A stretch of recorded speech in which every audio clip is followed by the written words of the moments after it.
사람의 몸은 단지 살과 피일 수 있습니다. 그러나 모세의 시체는 그건 또 다른 이야기입니다. 만약 그가 단지 지도자에 불과했다면 마귀 자신이 왜 그의 유해에 대해 논쟁을 벌이려 했을까요? 그리고 더 나아가 그는 이 몸으로 무엇을 할 계획이었을까? 얼마나 많은 우상 숭배가 묘비에서 시작될 수 있는지 생각해 본 적이 있습니까? 무덤이 속임수의 왕좌가 될 수 있다고? 의로운 사람의 죽음이 수많은 사람들을 하나님으로부터 멀어지게 하는 도구로 사용될 수 있다는 것을? 왜 하나님께서는 그분의 모든 영광 가운데서도 모세의 시체를 감추기로 선택하셨을까요? 그리고 사탄이 직접 나타나 그를 막으려고 한 이유는 무엇입니까? 이 이야기는 너무나 흥미로워서 성경의 처음 5권에는 나오지 않습니다. 그것은 난데없이 성경의 끝에 있는 유다서의 한 구절에 나타납니다. 그리고 그 한 구절 뒤에 숨겨진 그것은 예배, 우상, 숭배, 영적 능력에 대한 당신의 생각을 모두 바꿀 수 있습니다. 성경을 넘어서기 위해 준비하십시오. 많은 사람들이 이야기하기를 꺼리는 것이 무엇인지 알아내기 위해. 그리고 댓글에 단어를 입력하십시오. 무덤, 이 여행을 할 준비가 되었다면. 마귀가 모세의 몸을 원했던 이유를 이해하려면 먼저 사람의 몸은 살아있는 것보다 죽은 사람에게 더 많은 영향을 미칠 수 있다는 불편한 사실을 받아들여야 한다.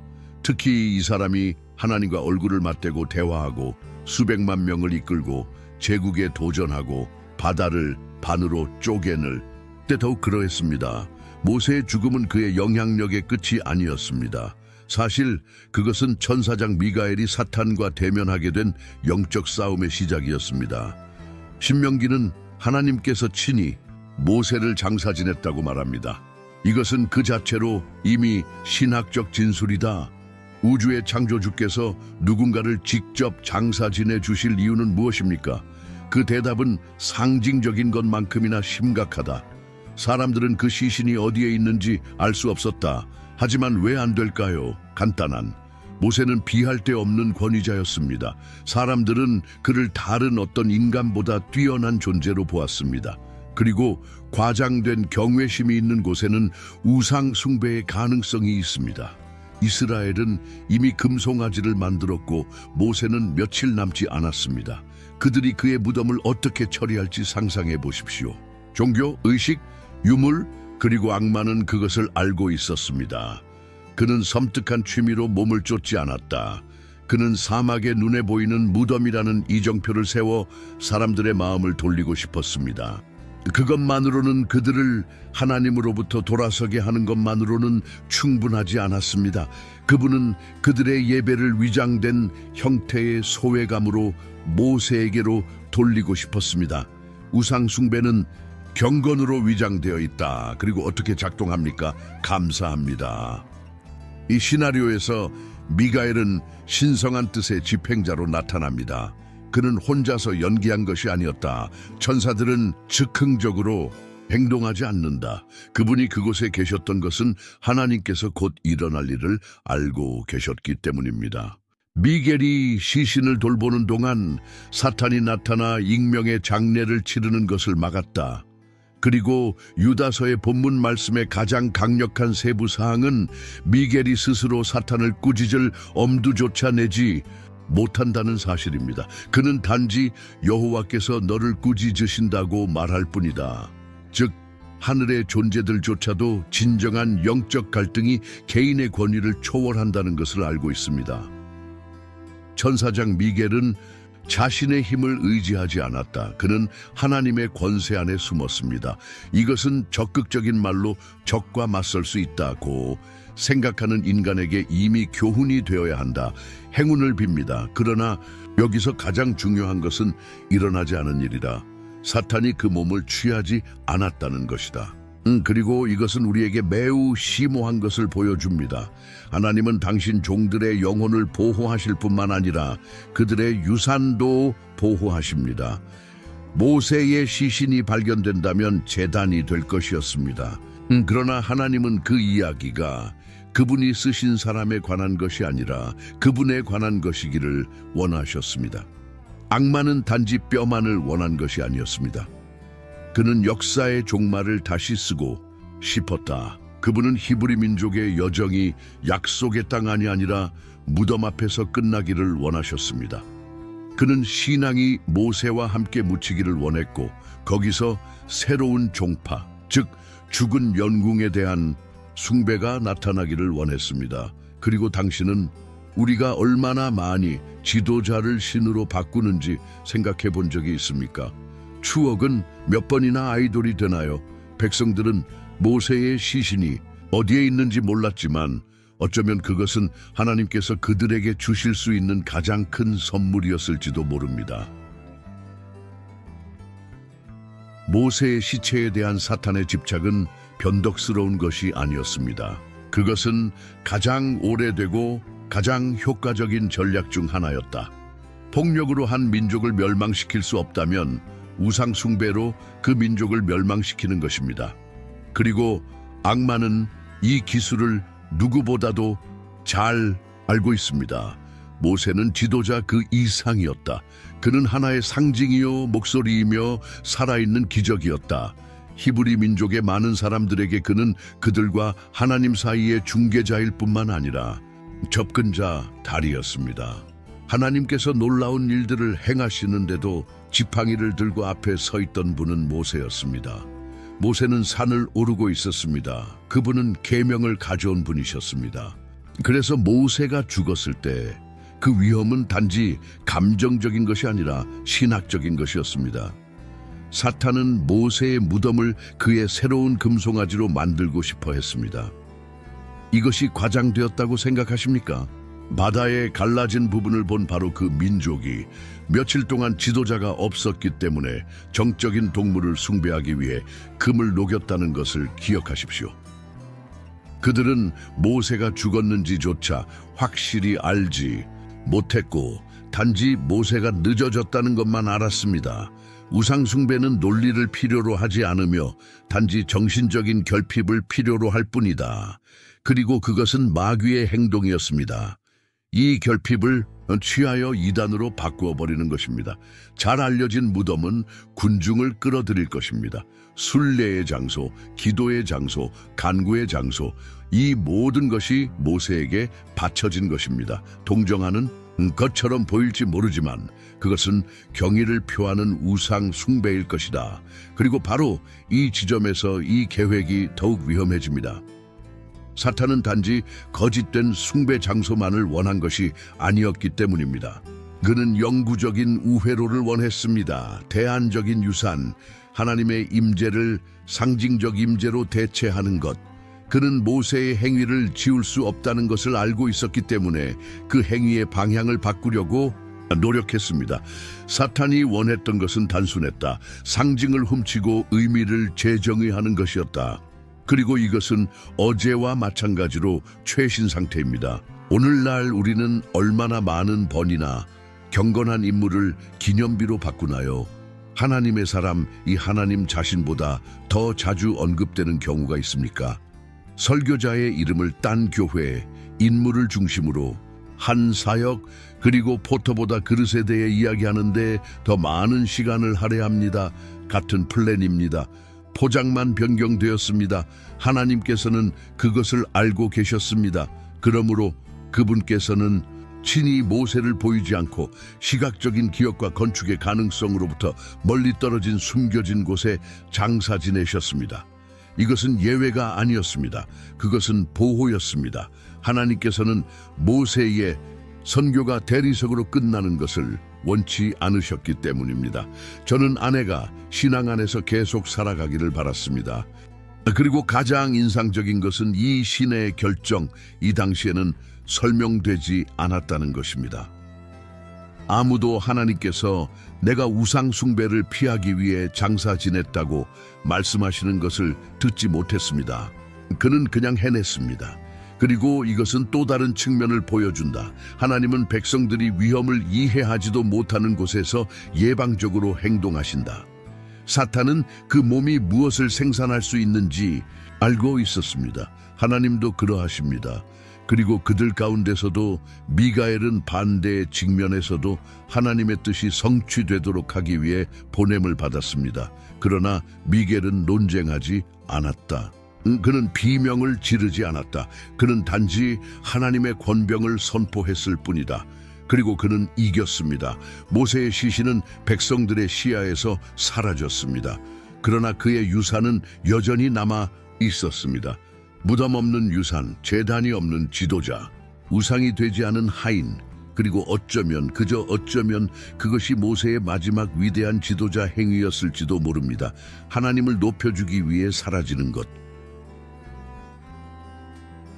사탄이 모세의 시신을 가지고 원했던 것은 무덤을 성전으로 바꾸는 것 이상의 것이었습니다. 그는 이야기의 의미를 가로채고 싶었다. 그는 육체적인 이유로 육신이 필요하지 않았다. 그는 그를 상징으로 삼아야 했다. 도구로. 미끼로 덕 사탄은 결코 아무것도 창조하지 않습니다. 그것은 단지 왜곡될 뿐입니다. 그는 거룩한 것을 취하고 약간의 편차를 적용한다. 때로는 거의 눈에 띄지 않습니다. 그러나 시간이 지남에 따라 작은 편차는 시면으로 이어집니다. 그리고 이 경우 모세의 몸은 이 집단적인 영적 일탈의 시작이 될 것입니다. 우상 숭배는 결코 우상 숭배로 나타나지 않습니다. 그것은 찬사, 존경, 순수한 헌신으로 나타납니다. 그러나 결국에는 초점의 일탈입니다. 그리고 사람들의 초점은 특히 그 당시에는 하나님께 머물러야 했습니다. 건널목이 끝나가고 있었다. 약속의 땅이 그들 앞에 있었습니다. 모세는 그들을 그곳으로 데려가려 하지 않았고 그것 역시 하나님의 계획의 일부였습니다. 하나님께서는 시체가 발견되면 백성들이 약속을 향해 나아가는 대신 광야로 시선을 돌릴 것을 아셨습니다. 모세의 무덤은 과거에 대한 기념비가 되어 그들이 미래를 바라보지 못하게 할 것이었습니다. 그리고 더 많은 것, 상징주의에 대해 생각해 보십시오. 모세는 율법을 대표했습니다. 옛 언약, 순서입니다. 그러나 약속의 땅은 여호수아라는 새로운 지도자와 새로운 시대에 의해 정복될 것이었습니다. 모세의 시신을 계속 보이게 하는 것은 전환을 막아두는 것과 같았다. 사람들은 따라갈 필요가 있었지만 사탄은 그들이 이전의 순환에 갇혀 있기를 원했습니다. 육신은 영적인 닻이 될 것이었습니다. 오늘날에도 이런 일이 얼마나 자주 발생합니까? 얼마나 많은 사람들이 전통 이름 옛 방식에 집착하기 때문에 한때 존재했던 것에 애착을 가지고 살고 있습니까? 마귀는 우리가 믿음을 부인하게 만들 필요가 없습니다. 그는 단지 우리가 잘못된 방식으로 믿음을 예배하도록 강요할 뿐입니다. 그리고 모세의 몸은 그것을 위한 완벽한 매개체가 될 것입니다. 그러나 더 깊은 무언가가 있습니다. 사탄은 모세가 누구인지 알고 있었습니다. 그리고 그가 누구를 대표하는지 알고 있었다. 기억하십시오. 모세는 나중에 예수가 변형될 때 엘리야와 함께 나타납니다. 모세는 율법의 표상입니다. 장차 다가올 영적 구조의 선구자였습니다. 만약 사탄이 모세의 기억을 더럽힐 수 있다면 그는 유대 신앙의 기초를 공격할 것이며 더 나아가 메시아로 인도할 예언적 이야기를 공격할 것입니다. 다른 말로 하자면 최종 목표는 그 세대의 사람들만이 아니었다. 그것은 미래의 구속의 기초를 약화시키는 것이었습니다. 이것이 사탄의 수법이다. 근원을 부패시키고 운명을 타협하는 것이다. 그는 단지 이스라엘을 혼란스럽게 하고 싶었던 것이 아니었다. 그는 그리스도의 재림의 영적 배경에 누룩을 넣기를 원했습니다. 아무튼 백성이 어릴 때부터 모세를 숭배하도록 가르침받았다면 메시아의 진정한 역할을 어떻게 이해할 수 있겠는가? 그들은 하나님의 아들과 하나님의 종을 어떻게 구별할 것인가? 그러나 그 계획은 실패로 돌아갔다. 시체는 숨겨져 있었다. 사람들은 전진했다. 그리고 모세는 죽어서도 마지막 교훈을 가르쳤습니다. 믿음의 중심을 도구에 불과한 것으로 만들지 마십시오. 참된 신앙은 결코 장소나 신체나 사물에 의존하지 않습니다. 그것은 하나님 안에 닻을 내리고 있으며 보이지는 않지만 현존합니다. 그리고 이것이 바로 사탄이 두려워하는 종류의 믿음입니다. 유물, 감정 또는 잘못 전달된 기억으로 조종될 수 없는 믿음입니다.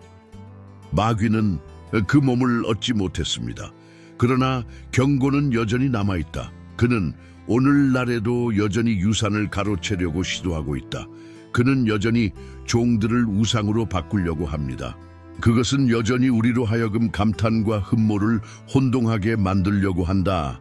이러한 이유로 모세의 시신은 여전히 행방불명되어 있으며 이는 당연한 일입니다.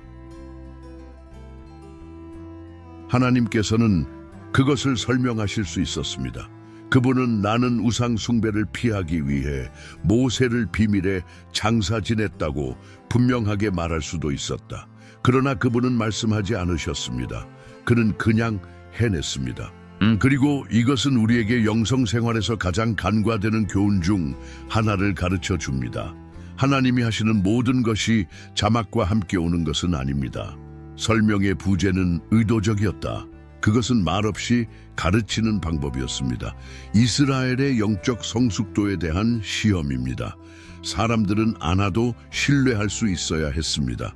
나는 그것을 알지 못하는 사이에 계속해야만 했다. 참된 믿음은 통제가 끝나는 곳에서 시작됩니다. 그리고 모세가 어디에 묻혔는지 알지 못하기 때문에 꼭 그렇게 해야 했습니다. 그러나 마귀는 그 반대를 원했습니다. 그는 통제를 원했다. 그리고 모세의 시체를 소유하려는 그의 시도는 근본적으로 한 남자에 대한 기억을 통해 백성을 통제하려는 시도였다. 유산을 함정으로 바꾸는 것입니다. 그리고 가장 미묘한 것은 그는 진실한 마음에 묵인해 이 일을 하기를 원했다. 그렇다. 모든 일탈이 방군에 의해 이루어지는 것은 아니기 때문이다. 모세의 무덤에 절하는 사람들 중 많은 사람들은 자신들이 하나님을 영화롭게 하고 있다고 진심으로 생각했을 것입니다. 그들이 충실한 종의 기억을 지키고 있다는 것이었다. 그러나 이 경우 명예와 우상 숭배 사이의 경계는 머리카락 금식보다 더 얇습니다. 하나님은 인간의 마음이 하나님의 자리에 놓일 수 있는 눈에 보이는 것을 찾는 병리학적 경향을 가지고 있다는 것을 알고 계셨습니다. 그것은 거의 영적인 충동에 가깝습니다. 보이지 않는 것은 믿음을 요구하고 항복을 요구한다. 보이는 것은 우리에게 통제감과 지배감을 준다. 무덤 앞에 무릎을 꿇는 것이 보이지 않는 하나님 앞에 마음을 숙이는 것보다 더 쉽다. 그러므로 모세의 장례식은 조용히 행해졌다. 그래서 성경은 의도적으로 그 위치를 생략합니다. 왜냐하면 하나님은 지리적인 믿음을 원하지 않으시기 때문입니다. 그는 관계적 믿음을 원합니다. 그는 과거로의 순례를 원하지 않는다. 그는 미래를 향한 움직임을 원합니다. 그리고 여기에 또 다른 핵심 포인트가 있습니다. 모세와 예수의 차이점입니다. 둘 다 죽었다. 그러나 모세의 시신은 감추어졌고 예수의 무덤은 비워졌습니다. 한 명은 행방을 알 수 없는 상태로 남겨졌다. 다른 하나는 공허하고 악명높다. 그리고 두 경우의 목적은 똑같이 심오하다. 하나는 하나님께서 우상 숭배를 막으신다는 것이다. 다른 한쪽에서는 죽음에 대한 승리를 보여주십니다. 그러므로 모세의 무덤을 둘러싼 침묵은 천사들이 부활을 선포하는 것만큼이나 신학적이다. 죽은 자를 우상화하지 말라고 가르친다. 다른 하나는 경배를 받을 가치가 있는 유일한 분이 죽음을 이기셨다는 것을 증명합니다. 그러나 적들은 계속해서 같은 선상에서 행동하고 있다. 그는 또한 사람들로 하여금 지도자, 대상, 심지어 기름 부음 받은 장소까지도 신앙의 중심으로 변화시키려고 노력한다. 그는 또한 파워포인트라는 개념을 사용하여 마치 신이 특정 장소에 살고 감정이 가장 강렬한 곳에만 자신을 나타내는 것처럼 작업합니다. 이 논리는 그분이 모세에게 하려고 계획하셨던 것과 동일합니다. 그는 단지 마케팅을 바꿨을 뿐이다. 그러므로 이 에피소드는 단순히 성경적 호기심에 불과한 것이 아닙니다. 그것은 오늘날을 위한 경고입니다. 얼마나 많은 모세의 무덤이 있습니까? 얼마나 많은 기독교 공인들이 마치 반신반인처럼 존경받는가. 얼마나 많은 사역이 그리스도의 인격이 아닌 남자나 여자의 형상을 중심으로 돌아가고 있습니까? 하나님은 시체를 감추셨습니다. 그러나 그는 진실을 밝혔습니다. 그리고 그녀는 오늘날까지 조용히 부르짖고 있습니다. 하인을 주인으로 만들지 마십시오. 지도자를 우상으로 만들지 마십시오. 이야기를 감옥으로 바꾸지 마십시오. 지금까지 모세의 육신, 마귀의 계획, 그리고 하나님의 의도적인 침묵에 대해 이야기했습니다. 그러나 이 이야기에는 우리가 아직 깊이 탐구하지 않은 결정적인 인물이 있는데 바로 대천사 미카엘입니다. 그리고 그가 논쟁에서 나타나는 방식은 단순한 영적 전쟁 장면 이상의 것을 드러낸다. 유다서 9절에는 미가엘이 마귀와 다투고 모세의 시신에 대해 논쟁을 벌였다고 나와 있습니다. 잠시 멈춰 봅시다. 이거 심각해요. 그것은 그저 아무 천사나 있는 것이 아니었습니다. 성경 전통에서 하나님의 이름으로 권위, 힘, 전쟁을 상징하는 천사장 미겔이었습니다. 만약 몸이 그저 중요하지 않은 고깃 덩어리라면 왜 하나님은 미겔을 보내셨을까? 왜 수습 그룹이나 근무 중인 스랍이 아닌가? 왜 천군의 우두머리 천사장을 불러 시체를 처리하게 하느냐? 논쟁의 여지가 있는 것은 몸이 아니라 그 몸이 발휘할 수 있는 영향력이었기 때문입니다. 그것은 상징적인 전투였습니다. 그리고 그 상징이 마음을 잘못된 길로 이끄는 힘을 가질 때 하나님께서는 그들을 보호하기 위해 최선을 다하십니다. 그러나 더 인상적인 것이 있습니다. 미겔은 싸우지 않습니다. 그것은 논쟁하지 않습니다. 그는 연설을 하지 않습니다. 그는 단지 여호와께서 너를 꾸짖으신다고 선언한다. 이것은 많은 사람들이 오늘날의 영적 토론 중에 잊어버리고 있는 것을 우리에게 가르쳐 줍니다. 권위는 외치는 것도 아니고 말도 아니고 연극도 아닙니다. 그것은 하나님 앞에서의 입장입니다. 미겔은 그가 누구인지 정확히 알고 있었다. 그는 적이 누구인지 알고 있었습니다. 그리고 더 중요한 것은 그는 그 권위가 누구로부터 왔는지를 알고 있었다는 것이다. 그분은 미사역으로 사탄을 이길 필요가 없었습니다. 그것만으로도 신의 뜻에 부합하는 것만으로도 충분했다. 그리고 그것만으로도 지옥 같은 계획을 좌절시키기에 충분했다. 오늘날 얼마나 많은 사람들이 영적 권위와 공연을 혼동합니까? 그들은 악마가 도망가도록 비명을 질러야 한다고 생각합니다. 그들은 마법의 단어, 영적 전문 용어, 공연 행위가 필요하다고 생각합니다. 그러나 마이클은 지옥이 당신의 목소리의 크기를 존중하는 것이 아니라 당신이 하나님 안에서 차지하는 위치를 존중한다는 것을 보여줍니다. 그리고 이제 소수만이 깨닫는 것이 있습니다. 이 장면은 지상계에서 일어나지 않습니다. 지켜보는 인간은 없습니다. 관객은 없습니다. 이것은 인간의 눈이 닿지 않는 순수한 영적 논쟁입니다. 즉, 이 전투는 아무도 않고 일어났습니다. 하나님께서는 백성들이 모르는 사이에 치명적인 잘못을 저지르지 않도록 그들을 보호해 주셨습니다. 당신이 일어난 일조차 알지 못하는 일로부터 하나님께서 당신을 얼마나 많이 구원하셨는지 생각해 본 적이 있습니까? 당신이 알지도 못했던 당신 삶의 무대 뒤에서 얼마나 많은 전투에서 승리했습니까? 이스라엘 백성은 그들이 걷고 있을 때 영의 옷감 뒤에서 전쟁이 벌어지고 있다는 것을 알지 못한 채 행진을 계속했습니다. 그리고 이 전쟁은 칼로 승리하는 것이 아니라 하나님의 권위에 대한 순종으로 승리하고 있다는 것을 깨달았다. 마이클의 역할은 또한 우리에게 봉사에 대해 가르쳐 줍니다. 그는 명령에 의문을 제기하지 않았다. 그는 설명을 필요로 하지 않는다. 그는 단지 임무를 완수할 뿐입니다. 모세를 장사 지낸 것은 그에게 하나님의 계획에 대한 충성의 행위였다. 비록 백성들이 결코 알지 못했고 아무도 그에게 박수를 보내지 않았다 할지라도 이것이 진정한 봉사입니다. 아무도 못할 때에도 하나님의 뜻을 행하는 것입니다. 그리고 그것이 오늘날 놓치고 있는 것입니다. 무대가 필요 없는 서번트, 침묵 속에 복종하는 전사들, 인정을 구하지 않고 보이지 않는 곳에서 싸우는 중보기도자. 미겔은 한 사람의 몸을 돌보기 위해 보냄을 받았지만 그 과정에서 그는 한 나라 전체를 돌보았습니다. 마귀가 육신을 이단으로 바꾸려고 노력하는 동안 하나님은 미겔을 사용하셔서 그 약속에 계속 초점을 맞추게 하셨습니다. 그리고 다시 한번 승리는 신중했지만 결정적이었습니다. 어쨌든 진정한 권위는 설명할 필요가 없다. 단지 운동이 필요할 뿐입니다. 아주 직설적으로 말하자면 모세는 거인이었습니다. 이정표, 오늘날까지 회당, 교회, 책, 심지어 천문학적인 예산이 투입된 영화에서도 울려 퍼지는 이름입니다. 그러나 하나님의 약속 앞에서는 모세조차도 없어서는 안 될 존재가 아니었습니다. 이것은 많은 사람들에게 불편합니다. 어쨌든 모세는 홍해를 가르고 산을 오르고 신의 율법을 가지고 돌아왔고 파라오와 맞서고 집단 치료를 받을 자격이 있는 백성과 함께 40년을 걸었습니다.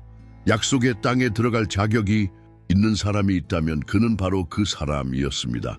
그러나 그는 들어가지 않았다. 왜? 하나님의 사람들 중에서 가장 큰 자도 순종을 넘어서지 못하느니라. 그리고 모세는 실수를 저질렀습니다. 좌절의 순간에 그는 하나님의 분명한 명령에 불순종했습니다. 민수기 27:7.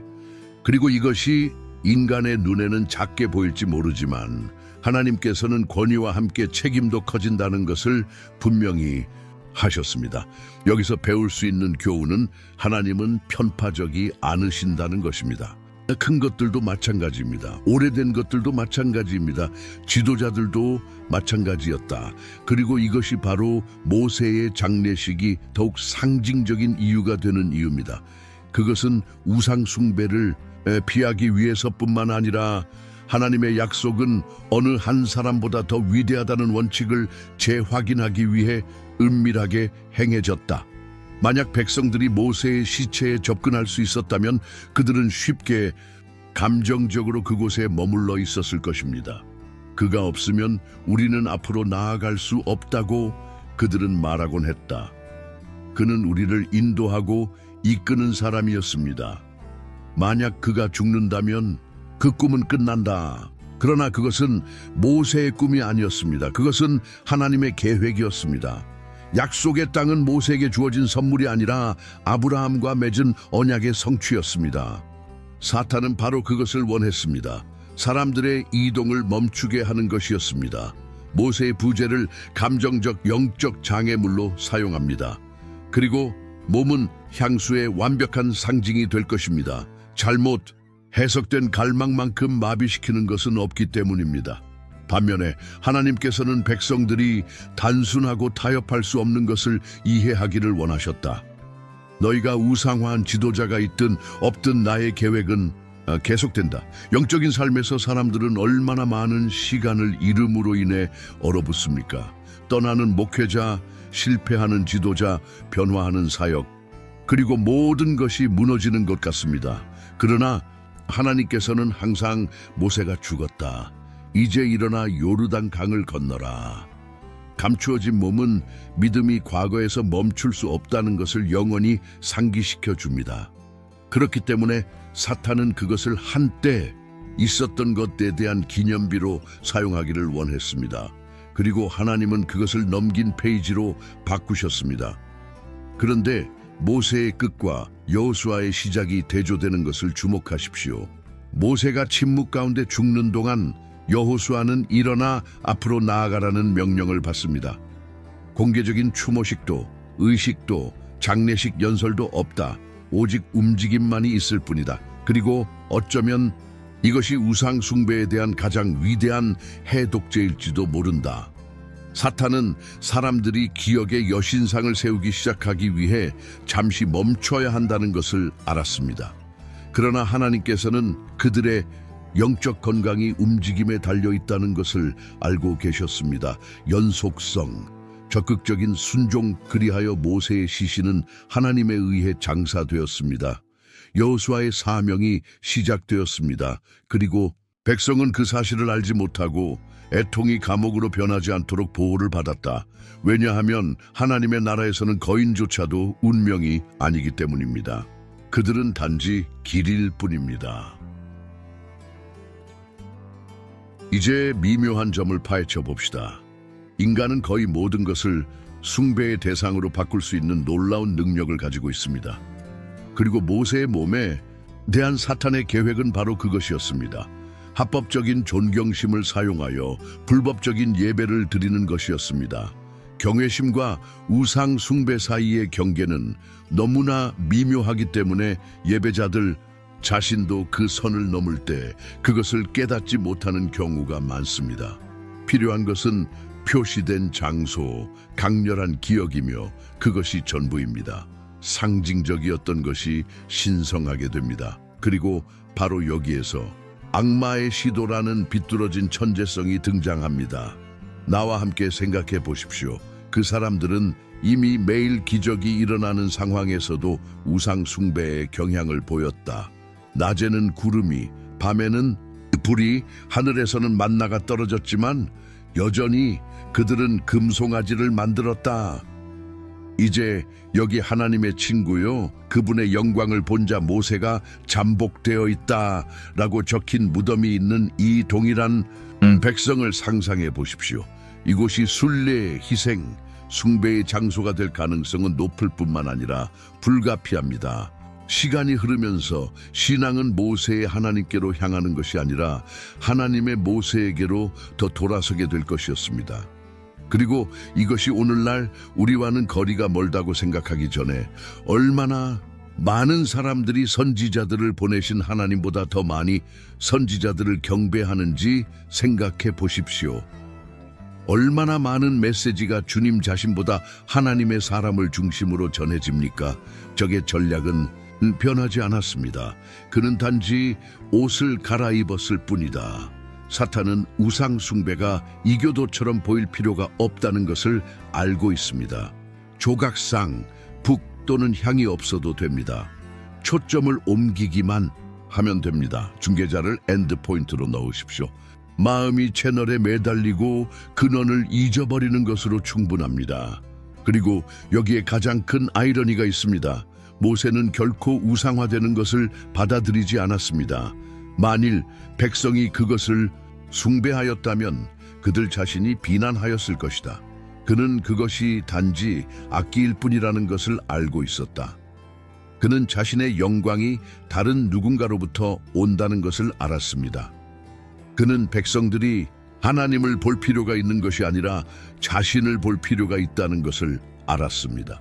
하지만 사람들은 형태, 형상, 물질성을 필요로 했다.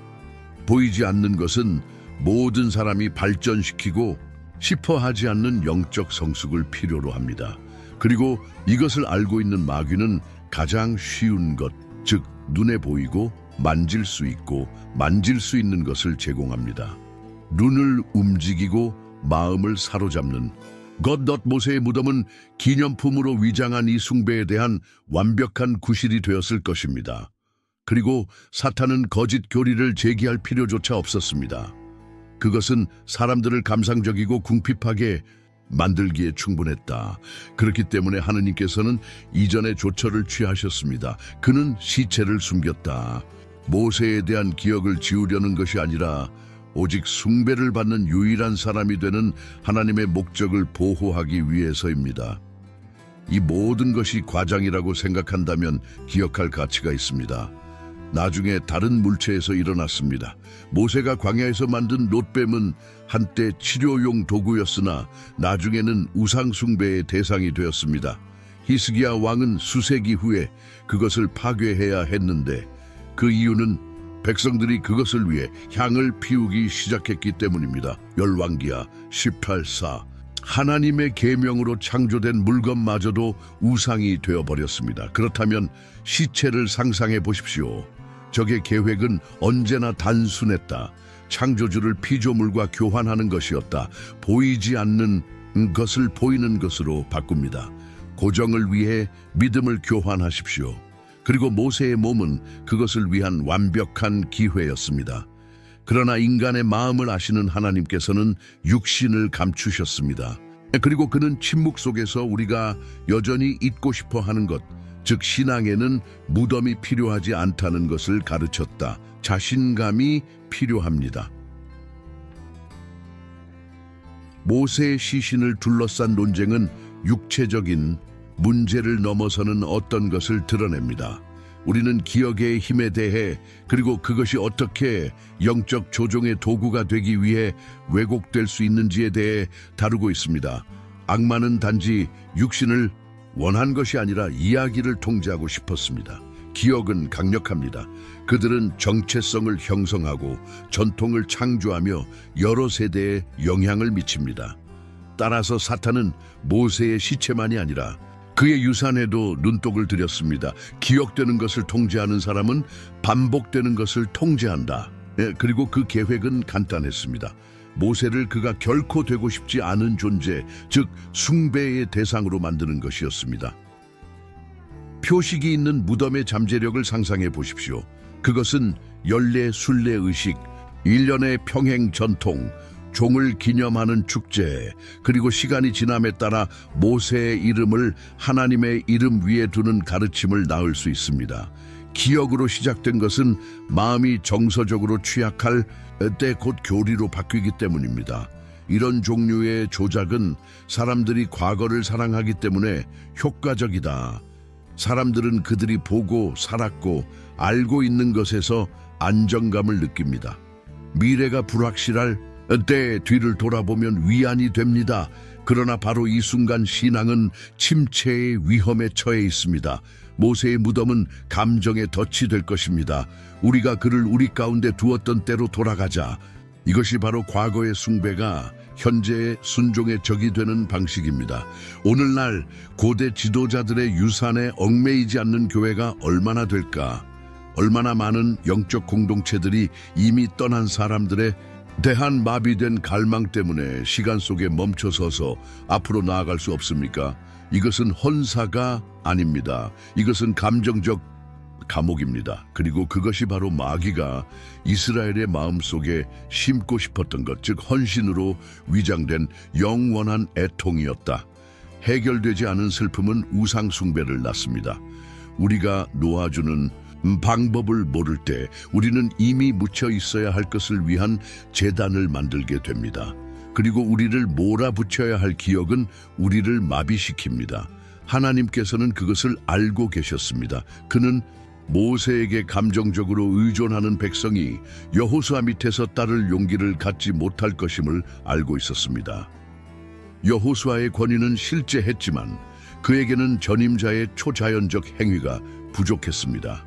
그리고 백성을 이끌려는 어떤 시도도 그들이 매번 그들의 지도력을 모세의 지도력과 비교한다면, 특히 그들이 과거의 영광을 매일 상기시켜주는 그의 무덤을 방문할 수 있다면 더욱 그러할 것이다. 그런 다음 하나님은 시각적 기억을 방정식에서 제거하십니다. 그는 시체를 묻고 감정의 문을 닫는다. 왜냐하면 하나님께서 알고 계셨기 때문입니다. 종결이 없다면 연속성도 없습니다. 끝이 없다면 시작도 없습니다. 그리고 여기에 또 다른 요점이 있습니다. 모세 자신도 이것을 받아들였습니다. 그는 신의 명령에 대항하여 싸우지 않았다. 그분은 약속의 땅에 들어가 달라고 간청하지 않으셨습니다. 그는 멀리서 안을 들여다보며 자신의 역할이 끝났다는 것을 알고 휴식을 취했다. 그의 영적 성숙은 바로 그 장면을 떠나는 방법을 아는 데 달려있다. 오늘날 많은 지도자들이 할 수 없는 일입니다. 그러므로 모세의 죽음은 끝 그 이상입니다. 이것은 교훈입니다. 그리고 이 죽음을 이단으로 바꾸려는 사탄의 시도는 원수가 무엇이 위험에 처해 있는지 얼마나 알고 있는지를 보여줍니다. 그는 단지 여행을 방해하고 싶어 하는 것이 아니다. 그는 왜곡된 기억으로 마음을 마비시키고 싶어 한다. 그분은 우리를 데려갈 수 없을지라도 우리가 있는 곳에 우리를 붙잡아 둘 수 있다는 것을 아십니다. 그러나 하나님은 움직임의 하나님이십니다. 그래서 그는 시신을 숨겼습니다. 그것은 사이클을 끊었습니다. 그것은 과거의 감정적 덫으로부터 사람들을 보호해 주었습니다. 왕국은 향수로 이루어져 있지 않기 때문입니다. 그것은 신앙으로 만들어진 것입니다. 모세의 시신에 대해 이야기할 때 그 위험은 오직 그의 기억을 우상화할 수 있는 평민들에게만 있다고 상상하기 쉽다. 그러나 소수의 사람들이 고려하는 또 다른 층위가 있는데 그것은 모세 숭배가 미래의 영적 지도자들에게 미칠 수 있는 영향이다. 그렇다. 백성들이 영향을 받을 것이다. 그러나 제사장들을 생각해 보십시오. 노인에게, 나중에 올 왕들에게 예언서에서 그들 모두는 전설적인 무덤의 무게, 하나님을 직접 대면한 사람, 몸이 상징이 된 사람, 어쩌면 영적 유물이 된 사람의 무게를 받으며 자랐을 것입니다. 위험은 무엇일까요? 미래의 지도자들은 하나님과의 친밀함이 아니라 모세의 기억에 대한 근접성으로 그들의 권위를 측정하기 시작할 것입니다. 다른 말로 하면 모세는 절대적인 기준이 될 것입니다. 그리고 절대적인 인간적 기준이 있는 곳에서 신앙은 균형을 잃기 시작합니다. 하나님은 점차 모세의 하나님이 되시며 더 이상 세대에서 세대로 자신을 계시하시는 현재에 살아계신 하나님이 아니십니다. 이제 이것이 제도화되었다고 상상해 보십시오. 모세가 묻혔던 바로 그 골짜기에서 봉사하는 것을 자랑스럽게 여기는 지도자들입니다. 사제들은 그들의 기억 속에 의식을 창조합니다. 무덤을 둘러싼 전통에 근거한 신학적 논쟁, 영적 권위는 그 근원을 잃게 될 것이며 그 권위는 계시가 아니라 역사 위에 놓이게 될 것입니다. 이것이 바로 사탄이 에덴 때부터 원했던 것입니다. 현재 사람들을 하나님의 음성으로부터 단절시키는 것입니다. 그리고 그는 중개인을 너무 많이 올려서 이것을 합니다. 그 계획은 항상 위계 질서를 뒤집는 것이었다. 하인들을 우상으로, 우상을 불이행으로 바꾸는 것이었다. 그러나 신앙에는 우상이 있을 수 없습니다. 살아있지도 죽지도 않았다. 하나님께서는 모세의 영향력을 전략적으로 종식시켜야 한다는 것을 아셨습니다. 모이세스는 이미 자신의 역할을 다했다. 사람들은 더 이상 그를 필요로 하지 않았고 약속이 필요했다. 그리고 그것이 감정적으로 어려웠던 만큼 지도자들과의 물리적 상징적 분리는 백성들이 목발 없이 하나님을 따르는 법을 배우는 데 필요했습니다. 이제 중요한 사실에 주목하십시오. 하나님은 모세에 대한 기억을 지우지 않으셨습니다. 그는 단지 그것이 오용되는 것을 막았을 뿐입니다. 성경 전반에 걸쳐 모세는 계속해서 영광을 받고 있습니다. 그는 기억되고 인용되고 소중히 여겨지지만 결코 숭배받지 않는다. 결코 신성한 인물로 숭배되지 않습니다. 이것은 오직 하나님께서 물질적 고정의 가능성을 제거하셨기 때문에 가능했습니다. 그는 인류에게 충실한 종의 모범을 남겼지만 공경해야 할 성인의 몸은 남기지 않았다. 그리고 이것은 우리로 하여금 의문을 갖게 합니다.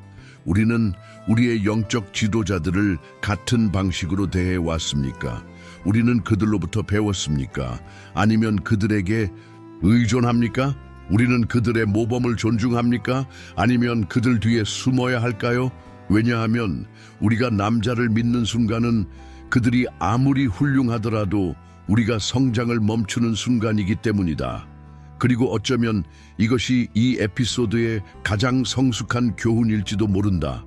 성숙한 신앙은 조만간 스스로 걷는 법을 배워야 한다. 눈에 띄는 지도자가 없습니다. 완벽한 참조가 없습니다. 오직 말씀과 함께만 가능합니다. 오직 하나님과 함께만 가능합니다. 오직 움직이는 구름이 있어야만 가능합니다. 그래서 모세의 시신은 감추어졌습니다. 왜냐하면 여정의 어느 시점에서 신앙은 과거를 바라보는 것을 멈추고 오직 현존만을 따르기 시작해야 하기 때문입니다. 브레이크.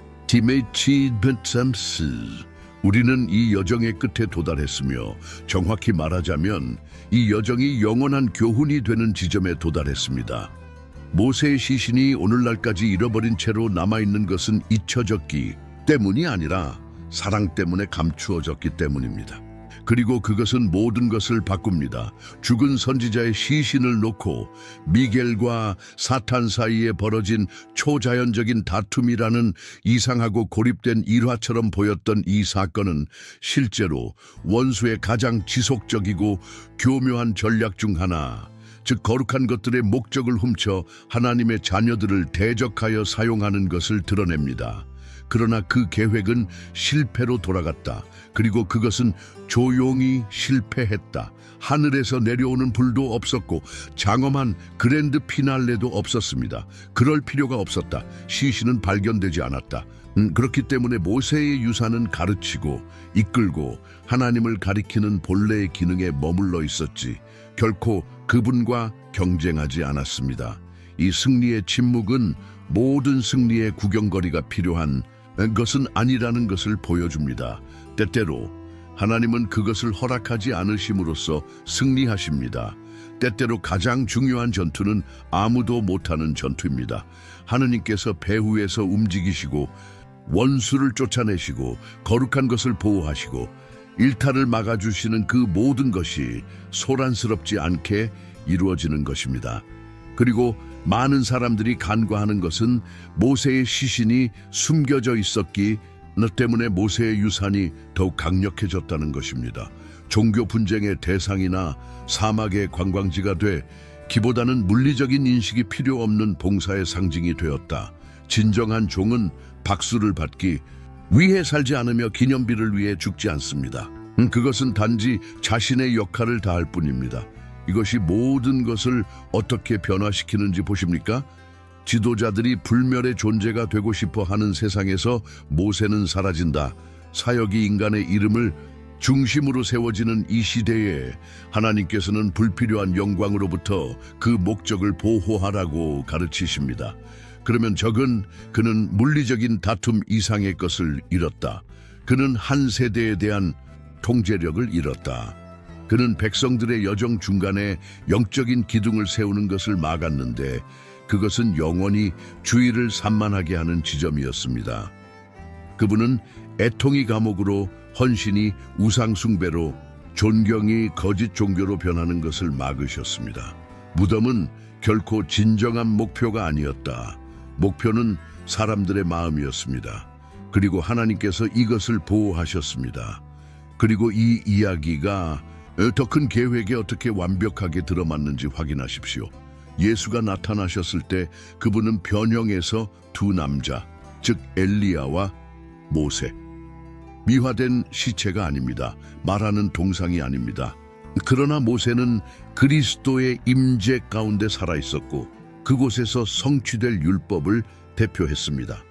이것이 이야기의 진정한 결말입니다. 모세는 약속의 땅에 들어가지 않았습니다. 그러나 그는 영광에 들어갔다. 그는 사람들 가운데 무덤이 없었고 하늘들 가운데서 일어났다. 당신은 어떠세요? 여러분은 지도자들의 기억 속에 살게 될 것입니까? 아니면 하나님의 지시 아래 살게 될 것입니까? 사막에서 발자국을 찾을 것인가? 아니면 구름을 따라갈 것인가? 다른 사람을 우상으로 만들 것인가? 아니면 그들의 모범을 사용하여 영적으로 성장할 것인가? 왜냐하면 결국 참된 믿음은 무덤도 명판도 기념비도 없을 때조차도 따라오는 것이기 때문입니다. 모세의 시신에 관한 이야기는 죽음에 관한 것이 아닙니다. 그것은 묻힐 필요가 없는 종류의 삶에 관한 것인데 그 가치는 천국에 있기 때문입니다. 여기까지 왔다면 댓글에 신앙에는 무덤이 필요하지 않습니다. 라고 입력하십시오. 그리고 여전히 리더십과 신성을 혼동하는 사람들과 이 비디오를 공유하십시오.